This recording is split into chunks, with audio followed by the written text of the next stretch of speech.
I-mash natin ang tatlong saging gamit ng tinidor.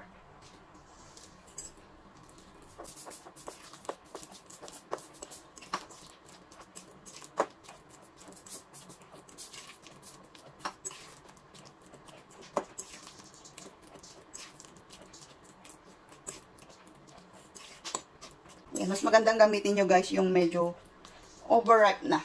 Mas matamis.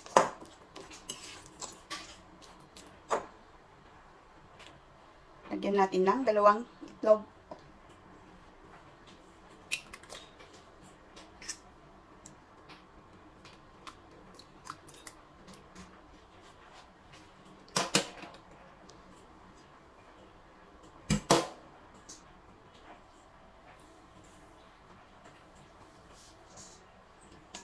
Three-fourth to 1 cup sugar. Kung matamis yung saging guys, i-adjust nyo na lang yung kanyang asukal.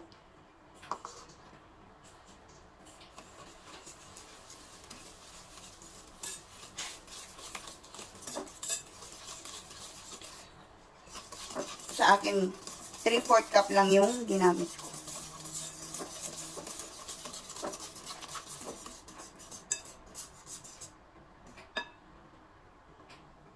One and 1/2 cup na tubig.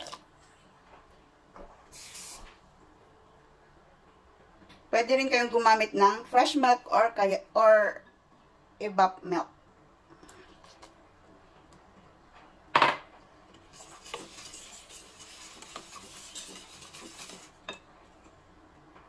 One-4 cup na mantika, vegetable oil. Pero pwede rin kayong gumamit ng melted butter. 2 cups na all-purpose flour.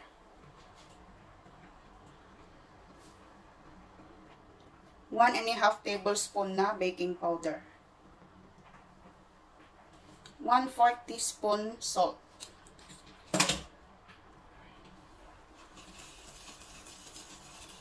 Haluin lang hanggang maging smooth. At wala nang buo-buo. Buo-buong flour. Then, maglalagay tayo ng dark chocolate chips. Pero optional lang to guys.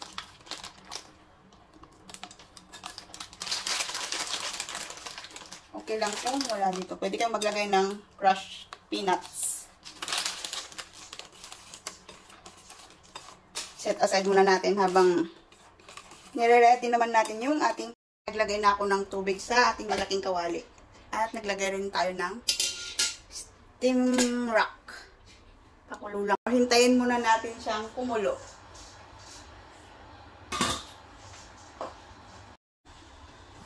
Ayan, kumukulo na kayo. I-transfer na natin itong ating butter. Naglagay na lang pala ako ng baking paper dyan.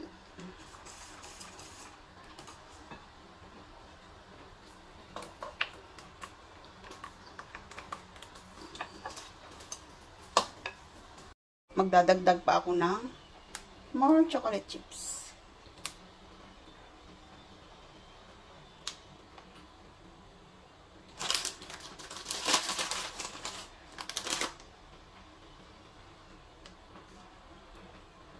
Yan, tatakpan ko siya muna na itong yung pang mainit ko guys na cling wrap. Cling wrap.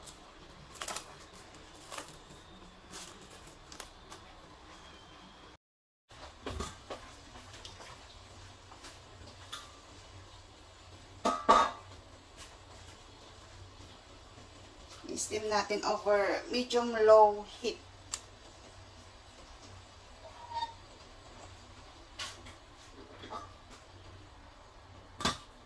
Balikan ko kayo later.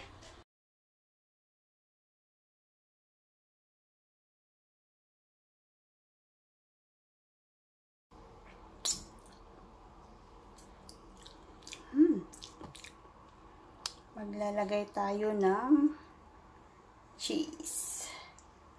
And then,